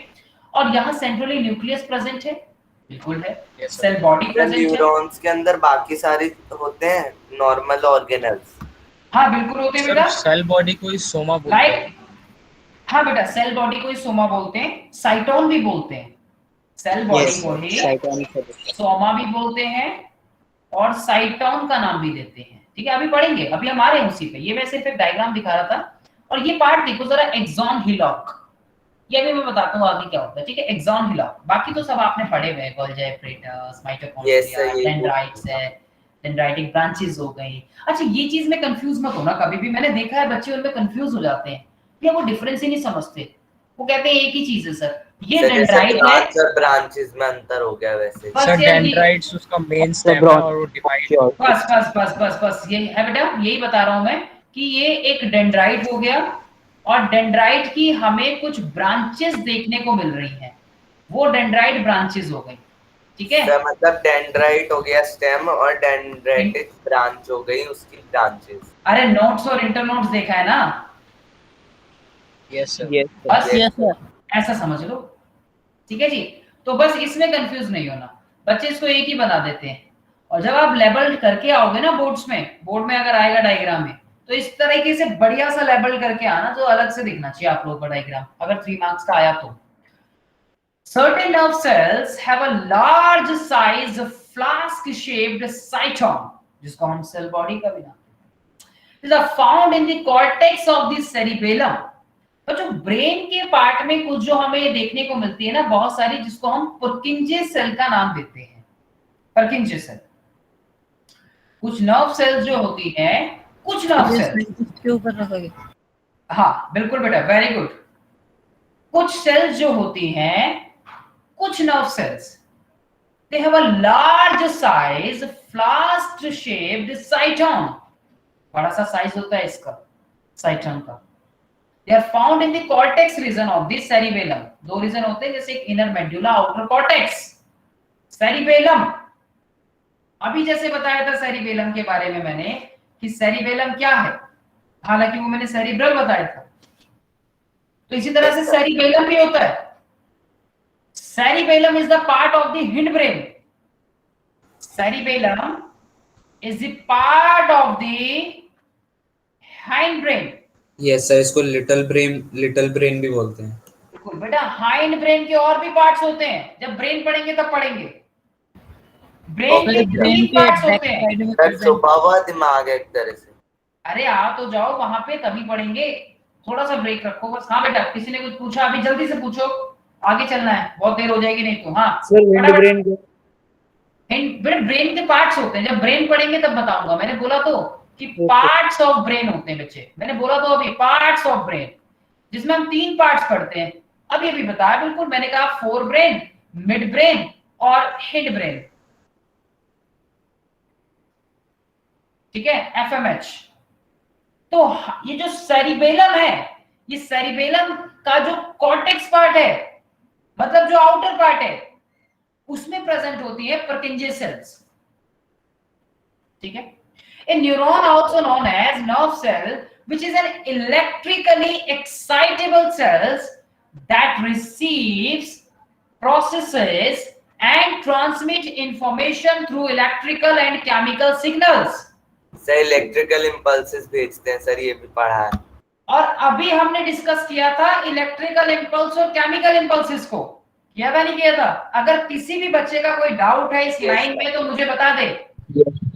हम न्यूरॉन को नर्व सेल बोलते हैं क्योंकि एक तरीके की इलेक्ट्रिकली एक्साइटेबल सेल होती है, इसलिए मैंने कंपेयर किया था बिजली की स्पीड के हिसाब से। मैंने कहा था कि इधर आपने बटन ऑन किया और उधर फैन चल गया तेजी से, ये कुछ उसी तेजी से इलेक्ट्रिकली ट्रांसफर होती है, रिसीव होती है, प्रोसेस करती है, इंफॉर्मेशन को ट्रांसमिट करती है in the form of electrical and the chemical signals. अभी तो इतनी तेजी से हम रैपिड ऑटोनॉमिक एक्शन कर देते हैं, हमें पता ही नहीं होता। रैपिड ऑटोनॉमिक एक्शन जो हो पाता है वो इसी वजह से हो पाता है। दोबारा पूछो बेटा। सर ये इलेक्ट्रिकल और सर मतलब केमिकल में फर्क नहीं आया ढंग से। इलेक्ट्रिकल इंपल्सेस कहां पे होती है? जो एक्सॉन फाइबर में होती है।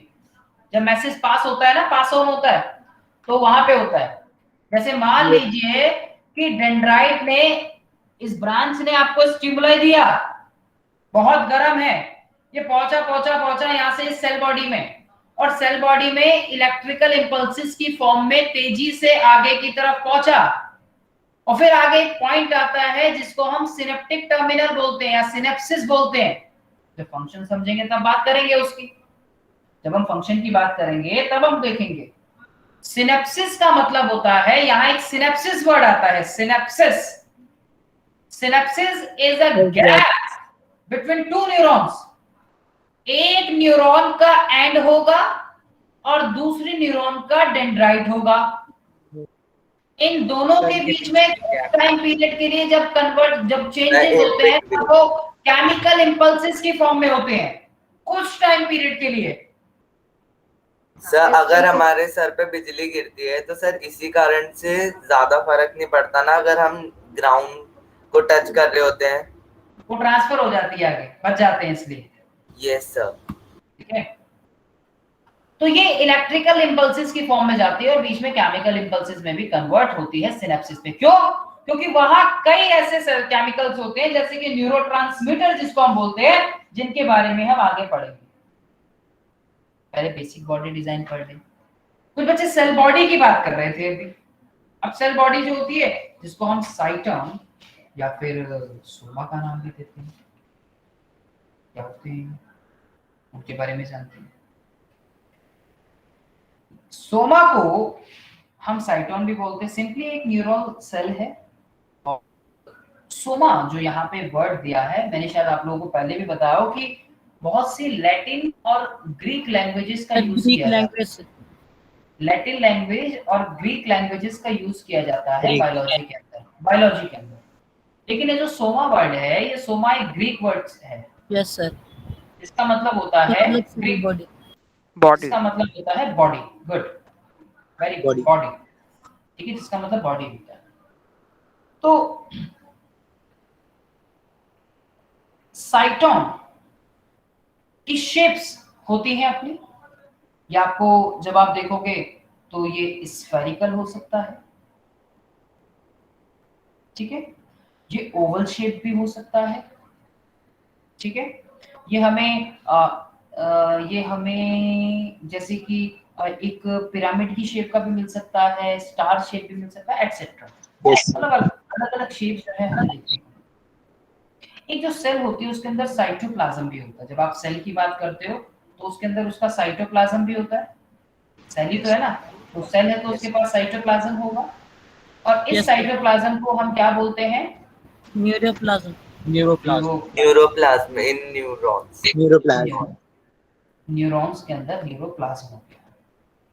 एक लार्ज न्यूक्लियस हमें देखने को मिलता है इसके अंदर,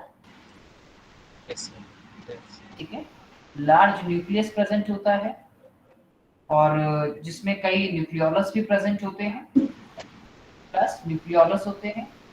सर कई न्यूक्लियोलस मतलब इसमें बेटा न्यूक्लियोलस बोला मैंने, डिस्टिंक्ट न्यूक्लियोलस बोलते हैं। सर एक न्यूक्लियस में कितने न्यूक्लियोलस होते हैं? एक न्यूक्लियस में नहीं, डिस्टिंक्ट न्यूक्लियोलस बोला मैं। सर न्यूक्लियोलस तो डिफरेंट होते हैं। अलग अलग न्यूक्लियोलस का फंक्शन जानते हैं? सर प्रोटीन मैन्युफैक्चरिंग में काम आता है। Sir Good. Ribosomes very good, ribosome होता है। सर राइबोसोम जो प्रोटीन बनाते हैं Very उसे बनाते हैं। गुड।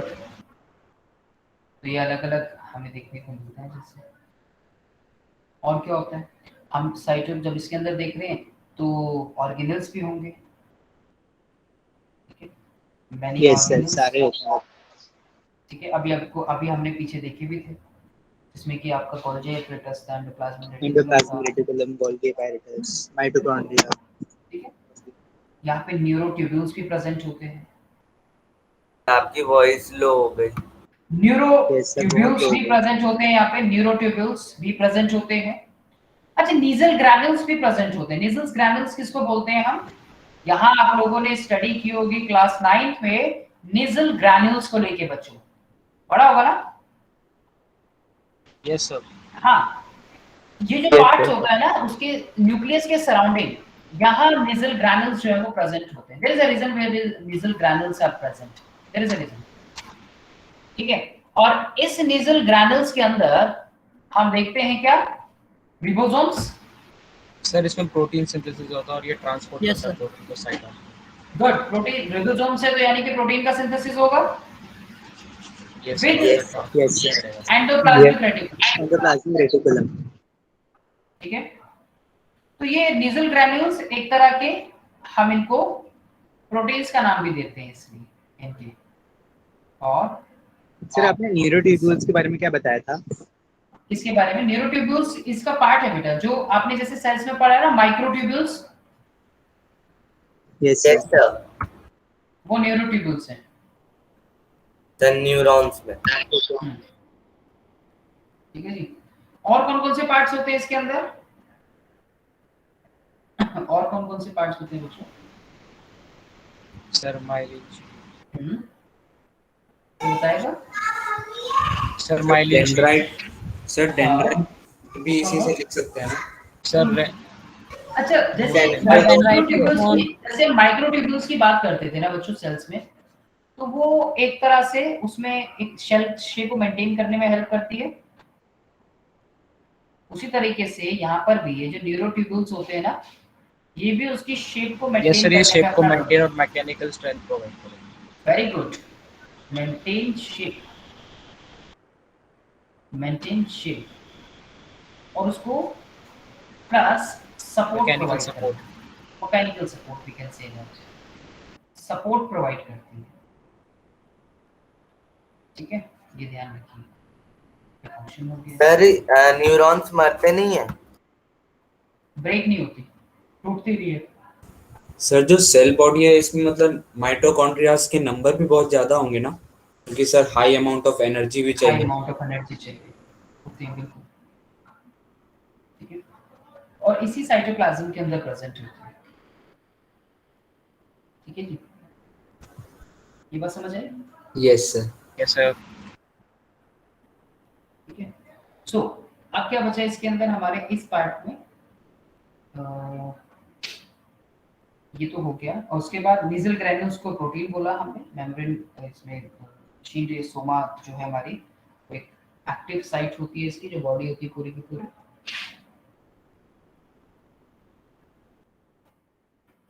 डेंड्राइट्स, डेंड्राइट्स को अभी हमने डिस्कस किया। डेंड्राइट्स के बारे में हमने जाना क्या कि ब्रांच है बेसिकली, एक प्रोटोप्लाज्म की तो ब्रांच है उसके, है क्या नहीं?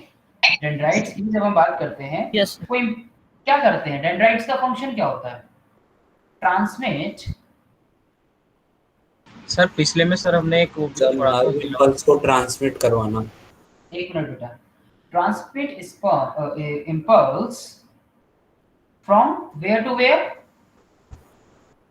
फ्रॉम, कौन पूरा करेगा इसको? Sir synaptic node. Cell ending. भाई डेंड्राइट्स तो शुरू है ना, transmit impulse branches, dendrite nerve branches ending से to what? Sir cell body. Cell body. Good. Sir cell body में सर हमने एक्सन हिलॉक छोड़ दिए। अभी आएगा बेटा, अभी आके बात करेंगे ना, अभी एग्जाम में पढ़ेंगे उसको। डेंड्राइट तो ऊपर है ना बेटा, हम एग्जाम हिलॉक को मैंने कहाँ दिखाया? एक्सॉन में दिखाया, उसके पास वहीं पढ़ेंगे उसको, ठीक है? Yes sir. Yes sir. So और क्या होता है? डेंड्राइट्स ब्रांच होती है प्रोटोप्लाज्मिक एक्सटेंशन नर्व सेल का, और एक इलेक्ट्रोकेमिकल स्टिमुलेशन को रिसीव करता है अदर न्यूरल सेल से, सेल बॉडी से, और न्यूरोफिब्रिल्स, न्यूरोट्यूबुल्स, बेसल ग्रैन्युल्स जो है डेंड्राइट्स पे प्रेजेंट होते हैं, ठीक है? डेंड्राइट्स में dendrites have nasal granules, nasals granules, ठीक है? और क्या करेंगे? ये ब्रांच जो होते हैं देखने को मिलते हैं हमें। Yes sir. Yes sir. तो ऐसा कोई बहुत ज्यादा इसके फंक्शन नहीं है, बस एक हमें मेजरली जो फंक्शन है वो देखने को मिला। देखिए जरा, axon is a special cellular extension that arise from the cell body at a site which is called axon hillock. तो एक्सॉन हिलॉक एक वो पोर्शन है जो सेल बॉडी को एक्सॉन से मिला रहा है। तो ये वाला जो रीजन दिख रहा है ना आपको, कुछ इस तरह का जो रीजन हमें उसके अंदर देखने को मिलता है। So that is the reason जहां पर हमें बहुत सारे जो है ये डेंड्राइट्स हो गए और ये आगे जाके उसके एक्सॉन के साथ जो है उसको मिला रहा है। So that is the reason of axon hillock, which is like a conical projection that connects cell body of the neuron with the axon of the neuron. तो एक्सॉन से सेल बॉडी को मिलाने वाला जो पार्ट है वो axon hillock है। हाँ पूछो, डाउट पूछिए। एक्सॉन हिलॉक, डाउट पूछिए सर। इनके सर ये जो पूरा न्यूरॉन्स सर काम करते हैं सर, न्यूरॉन्स सर ये ट्रांसमिट ही तो करते हैं सर इंफॉर्मेशन। हाँ। तो सर इनमें न्यूक्लियस से ग्रेन्युलर जाने की जरूरत क्या होती है? न्यूक्लियस है सर, न्यूक्लियस होने की जरूरत क्या है? भाई सेल है, आप एक कॉम्प्लेक्स ऑर्गेनिज्म है, ये कॉम्प्लेक्स ऑर्गेनिजम्स के फीचर हैं। क्या सभी ऑर्गेनिज्म में न्यूरॉन देखने को मिलती है? No sir. लोअर ऑर्गेनिज्म में इन्वर्टिब्रेट्स में तो वेल डिफाइंड भी नहीं है। Yes sir.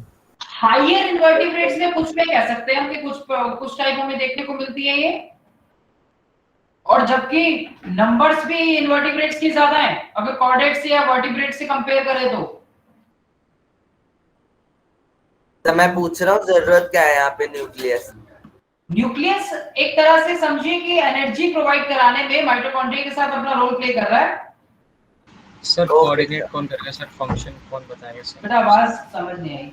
सर कोऑर्डिनेट करने की जरूरत थोड़ी है न्यूक्लियस के लिए सर, क्योंकि आरबीसी भी करते हैं। दोबारा बोलो। देख आरबीसी में तो फंक्शन हीमोग्लोबिन कर रहा है जो मेजरली आरबीसी में रोल है। Yes sir. ठीक है। अगर क्या इन सेल्स के अंदर क्रोमोसोम्स नहीं प्रेजेंट होंगे? यस सर होंगे। क्या प्रोटीन का सिंथेसिस नहीं होगा इस सेल में? यस सर होगा। सर एनर्जी के लिए प्रोटीन का सिंथेसिस तो न्यूक्लियोलस में हो रहा है। Yes sir. प्रोटीन की सिंथेसिस के लिए रिबोसोम्स तो न्यूक्लियस उसमें न्यूक्लियोलस में बन रहे हैं, और न्यूक्लियोलस का प्रेजेंट है सर न्यूक्लियस में। तो न्यूक्लियस की जरूरत पड़ेगी नहीं पड़ेगी कोऑर्डिनेट कराने के लिए सारे फंक्शंस को? Yes sir. मतलब एनर्जी चाहिए। एनर्जी चाहिए, माइटोकॉन्ड्रिया ठीक से काम नहीं करेगा फिर। Yes sir. ठीक है। Yes sir. So axon hillock दिखाना था आपको, समझाना था इस छोटे से डायग्राम के थ्रू, वही कोशिश की समझाने की। और ट्रैवल करती है distance as far as 1 metre in humans और even more in other species. Travel दिखा रहा है कि कितने मीटर तक हमें देखने को मिलती है। उसके बाद एक्सॉन एंड होता है। एक्सॉन एंड को क्या बोलते हैं? एक्सॉन एक लॉन्ग फाइबर है, we all know that very well. Axon क्या है? एक लॉन्ग फाइबर है, we all know very well.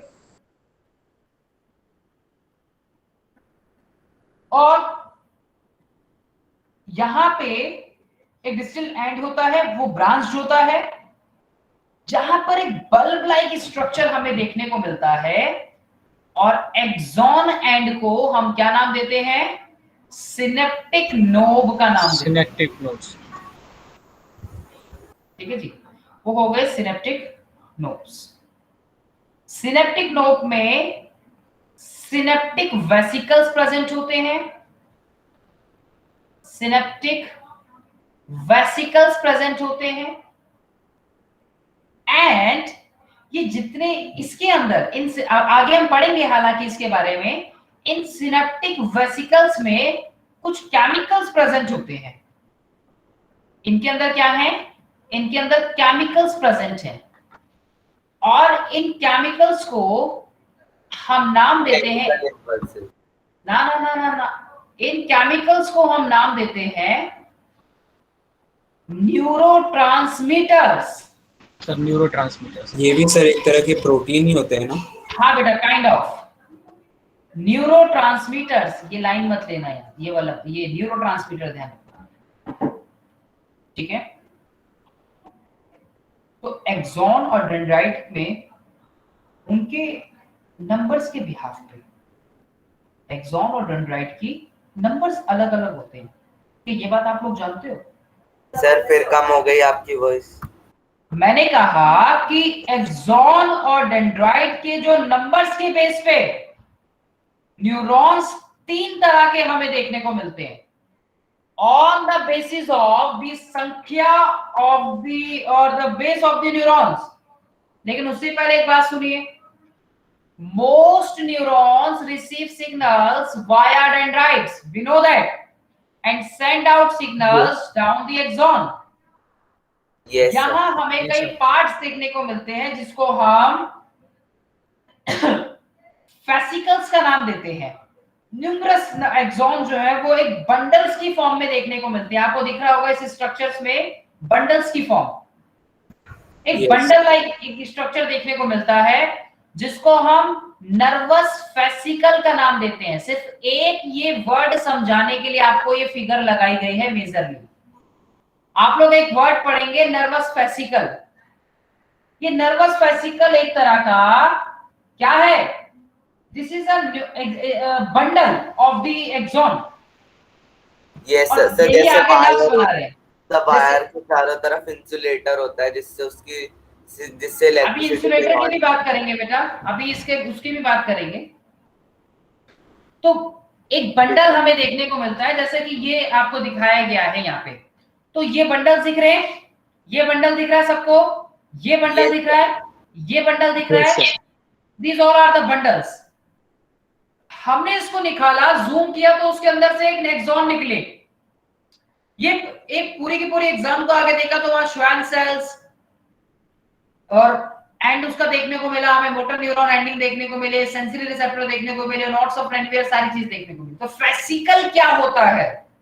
Numerous axons are often bundled into fascicles that make up the nerves. ये नर्व्स बनाते हैं bundles. Bundle like you this, कुछ ऐसा दिख रहा है हमें, बड़ा सा बंडल जो है हमें इसका देखने को मिल रहा है, जिसके अंदर ये न्यूरॉन्स जो है वो ऐसे प्रेजेंट है। और एक उसको हम जूम करके देख रहे हैं, ये हमें फेसिकल बताते हैं, right? So numerous axon are often bundled into fascicles that make up the nerves, जहां ब्लड वेसल्स भी है, एपिन्यूरम भी है। नर्व्स फेसिकल हमें मेजरली एक वर्ड पे ध्यान रखना है। आगे हम इसको देखते हैं। ये कुछ पार्ट्स बताते हैं हमें। पार्ट्स क्या बोलते हैं हमें? कि एक्सॉन और डेंड्राइट के नंबर्स के बेसिस पे दो चीजों का ध्यान रखना। एक तो हो गया एक्सॉन और दूसरा हो गया डेंड्राइट। इन एक्सॉन और डेंड्राइट के बेसिस पर न्यूरॉन के 3 टाइप्स हैं। न्यूरॉन के 3 टाइप्स। नंबर 1 जो है जहां पे हम बात करते हैं वो है आपका बाइपोलर न्यूरॉन। क्या कहता है बाइपोलर न्यूरॉन? जरा इसके बारे में जानते हैं। 2 एक्सॉन है जी।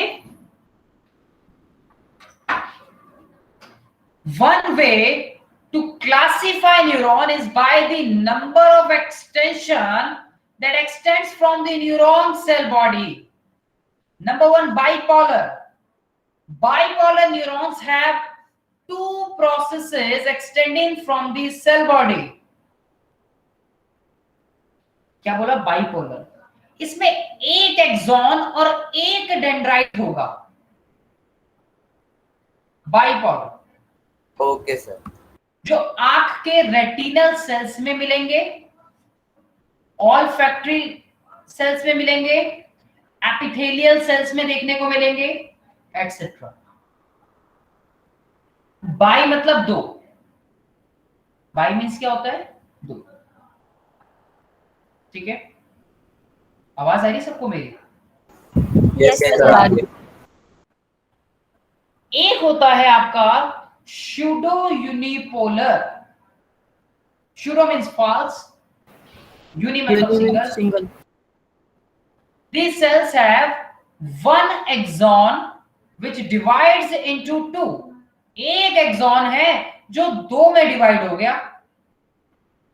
One axon branches extends centrally towards the spinal cord and the other axon branch extends towards the skin or muscle. ये अपनी अलग अलग पार्ट्स में डिवाइड हो जाते हैं, जैसे डॉर्सल रूट ऑफ गैंग्लियल सेल्स में हमें देखने को मिले, और कई जैसे यूनिपोलर भी होते हैं, एक ही एक्सॉन देखने को मिलता है. वो यूजुअली एम्ब्रियोनिक स्टेज में हम लोग उसकी बात करते हैं. फिर बात करते हैं इसकी मल्टीपोलर न्यूरॉन्स के बारे में. अब मल्टीपोलर नाम से ही पता लग रहा है, they have many processes that extends from the cell body. They have many processes that extends from the cell body. However, each neuron has only one axon. यहाँ कैसा एक्सॉन है? एक ही एक्सॉन है. और डायरेक्शन ऑफ इंपल्स कहती है कि axon terminal की तरफ जा रही है. सेल बॉडी से मैसेज जो है वो कहाँ जा रहा है? सिनेप्टिक नोड की तरफ. जैसे कि स्पाइनल मोटर न्यूरॉन्स हो गए, पैरामिडल न्यूरॉन्स हो गए, पर्किंजर सेल्स हमने बात की अभी, वो हो गया उसके एग्जांपल. ये कुछ सेरिब्रल कॉर्टेक्स में भी पाए जाते हैं, ध्यान रखिएगा. सेरिब्रल कॉर्टेक्स में भी देखने को आपको मिलेंगे. सेरिब्रल कॉर्टेक्स में भी हमें देखने को मिलते हैं. किस तरह से हम इनको न्यूरॉन्स को डिवीजन करते हैं. उसके अलावा एक्सोन दो टाइप के होते हैं. ये तो वही बात किसकी, ये बात किसकी करी हमने? न्यूरॉन्स की. न्यूरॉन्स की. इसी तरह से एक्सॉन्स के भी टाइप्स देखने को मिलते हैं. Types of axons. आवाज नहीं आ रही है किसी की? टाइप्स ऑफ एक्सॉन्स की बात करते हैं. Yes sir. Types of axons में दो पार्ट्स होते हैं.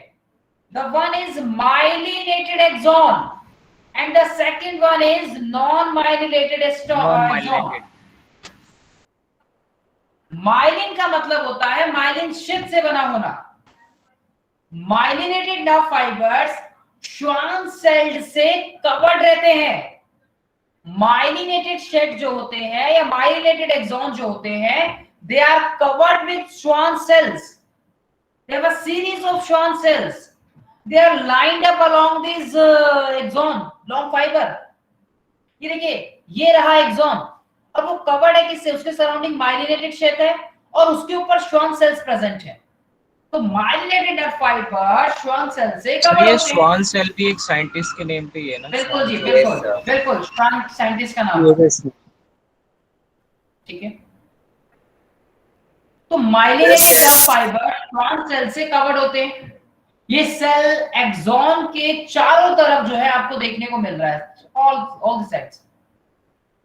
दो आसपास में, दो आसपास. अब आप पढ़ेंगे आगे, अभी जो डायग्राम आप देखेंगे, डायग्राम्स में आपने पढ़ा भी होगा. तो आसपास जब आपकी माइलिनेटेड शीथ के जो बीच में गैप होता है, एक माइलिनेटेड शीथ हुआ, ऐसा मानिए कि जैसे मान लीजिए कि एक माइलिनेटेड शीथ हुआ और यहाँ पे मान लीजिए दूसरा माइलिनेटेड शीथ हुआ. इन दोनों के बीच में गैप मिला. इस गैप को हम Notes of Randbier. Notes of Ranvier का नाम देते हैं। That's very good. Notes of Ranvier, ये भी है, नोट्स ऑफ रैंडबियर का नाम देते हैं। माइलिनेटेड डेड फाइबर स्पाइनल और क्रैनियल नर्व्स में देखने को हमें मिलते हैं। कहां मिलेंगे ये? Spinal and cranial nerves. In cranial nerves, cranial nerves में देखने को मिलते हैं। ठीक है जी, वहां मिलेंगे देखने को। दूसरी तरफ जब अनमाइलिनेटेड एक्सॉन्स जो होते हैं वो in the PNS they are encased by Schwann cells. है ही श्वान सेल साइड में। अनमाइलिनेटेड नर्व फाइबर भी एक श्वान सेल से घिरा रहता है, ये ध्यान रखिएगा। लेकिन ये सेल एक्सॉन के चारों तरफ माइलिनेटेड शायद नहीं बना पाती। सर लेयर्स नहीं होती इसमें, single he. That's very good, वही चीज मैं बताने वाला था। जैसे यहाँ हमें एक पार्ट देखो देखने को इसमें मल्टीपल एक्सॉन्स होंगे उसकी तरह। तो यहाँ देखने को मिल रहा है, हाँ मल्टीपल एक्सॉन्स हैं। ठीक है, यहाँ पे हमें उस तरीके से लेयर्स में देखने को नहीं मिलती। तो यस सर, यहाँ माइलिन शीट नहीं होती सर जैसे ऊपर वो रैप्ड है पूरा, ये रैप्ड। हाँ ये रैप नहीं है, ऐसा नहीं है कि हमने एक लकड़ी के सराउंडिंग में किसी कालीन या फिर किसी मैट को रोल कर दिया हो, ऐसा नहीं लग रहा कुछ। ये हमने किसी कपड़े को रोल कर दिया। सर ऐसा ही लग रहा है। देखो कुछ तो रोल्स तो यहाँ पे है, लेकिन यहाँ रोल्स नहीं है। यहाँ पे जो अनमाइलिनेटेड नर्व फाइबर्स है यहाँ पे भी श्वान सेल से कवर्ड है ये, लेकिन उसके चारों ओर नहीं है माइलिनेटेड शेड पर कम है। ठीक है, कि जितने भी हमारे ऑटोनोमस और somatic good and somatic neural system होता है ना, उसके अंदर देखने को मिलता है। ठीक है, ये वहां देखने को मिलेंगे। तो स्ट्रक्चर आई होप कि आप लोगों को इस डायग्राम के थ्रू ये चीज समझ आई हो बच्चों। Yes sir. Yes sir. Yes sir. Myelinated nerve fibres जो हमें मिल रहे हैं स्पाइनल और हमने बोला कि उसके अंदर देखने को मिल रहे हैं। सो एक तरह के जो they are made up of the protein. कैसे बनते हैं ये? माइलिन बनते कैसे हैं? ये एक तरह के माइलिनेटेड ये प्रोटीन का एंड फैटी एसिड्स का स्ट्रक्चर्स होते हैं। फैटी एसिड्स के स्ट्रक्चर्स होते हैं। ठीक है, एक तरह की इंसुलेटिंग लेयर होती है। कैसी लेयर होती है? Insulating layer that form around the nerve. So like wires. Like wires. Good. ये चीज समझ आई सबको? Yes sir. Yes sir. Yes sir. Good. So बच्चों ये एक बात। फिर आता है नर्व इंपल्स। नर्व इंपल्स जो शुरुआत में जैसे मोक्षिता ने पूछा था बिल्कुल वही है जो हमने बताया कि that is overall a physiological changes that occur in a neuron due to mechanical, chemical और electrical disturbances which is created by the stimulus. हाँ, स्टिमुलस के थ्रू। सो हमने जब किसी स्टिमुलाई का रिस्पॉन्ड किया है वो इंपल्स के थ्रू तो हुआ। इंपल्स ट्रांसफर हुई तभी तो रिस्पॉन्ड कर पाए, तभी तो हाथ हटाया हॉट ऑब्जेक्ट से। Yes sir. तब वो रैपिड ऑटोनोमिक रिस्पॉन्स ही तो वो इंपल्स जारी है, वो ट्रांसफर हो रही है। तो in a propagation through the axon, synapse and the neuromuscular junction is called the nerve impulse conduction. ये नर्व इंपल्स कंडक्शन कैसे होता है, इसके पीछे एक पूरा मैकेनिज्म है। लेकिन मैकेनिज्म अगर हम अब स्टार्ट करेंगे तो कम से कम नहीं तो हाफ एन आवर चाहिए हमें उसके लिए। तो क्या आज स्टार्ट करना चाहिए? No sir. No sir. No sir. No sir. No sir. मैं आप सबसे इतनी उम्मीद रखता हूं कि आप लोग इसके यहां तक अच्छे से पढ़ के रखें, जिससे कि नेक्स्ट सेशन में हम लोग इसके मैकेनिज्म को समझ सकें बच्चों। ठीक है, इसका मैकेनिज्म मुझे आप लोगों को समझाना है और वो हम नेक्स्ट सेशन में स्टार्ट करेंगे। हालांकि आवाज बहुत कम आ रही है सर सही है मेरी तरफ। इसका मैकेनिज्म क्लास 10th लेवल पे आप लोगों के सिलेबस में नहीं है। Okay sir. लेकिन फिर भी हम उसको पढ़ेंगे कि एक इम्पल्स किस तरह से काम करती है।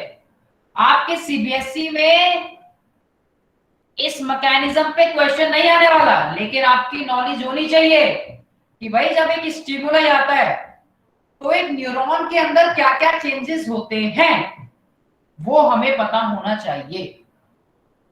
न्यूरॉन के टाइप्स क्या होते हैं,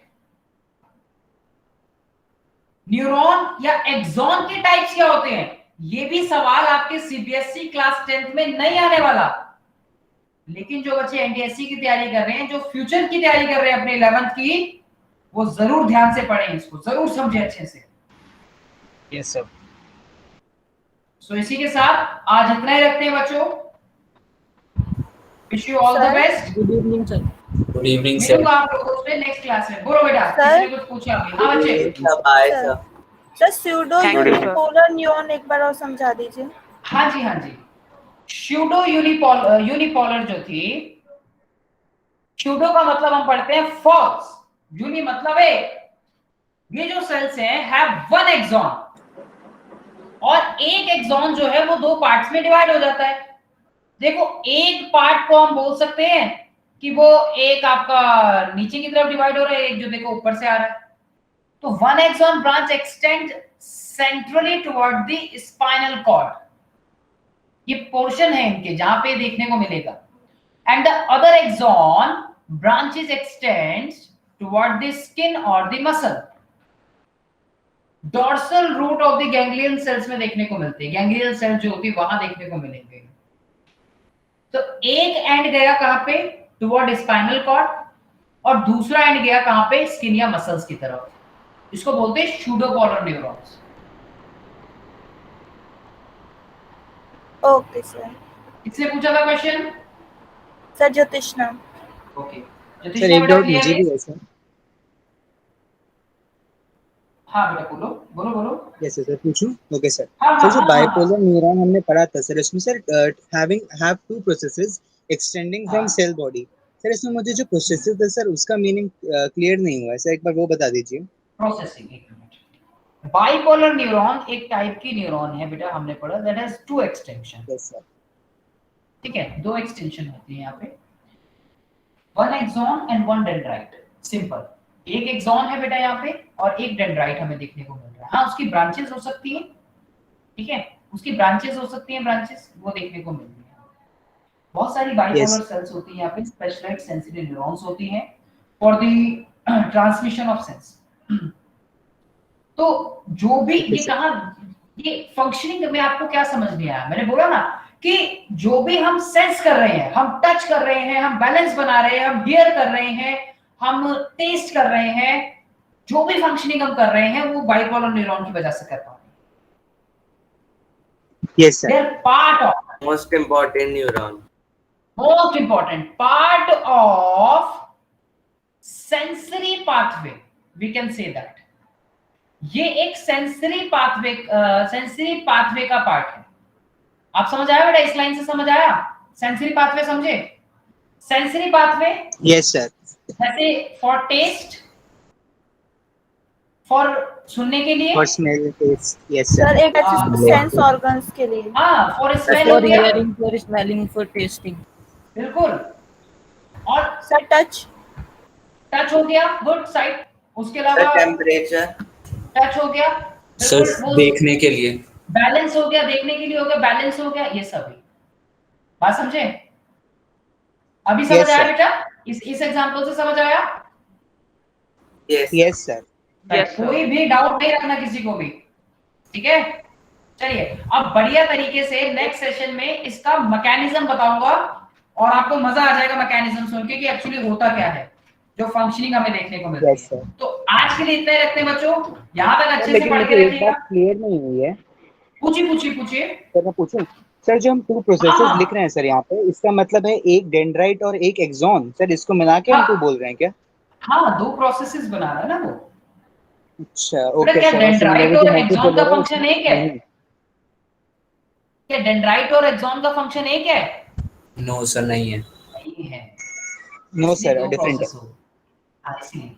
ओके सर, और सिमिलरली जो मल्टीपोलर में उसमें ज्यादा हाँ। है तो उसमें ज्यादा प्रोसेसेस होते हैं। Okay sir. बिल्कुल। ठीक है। ओके सर, बस यही बात क्लियर नहीं हुई। Thank you sir.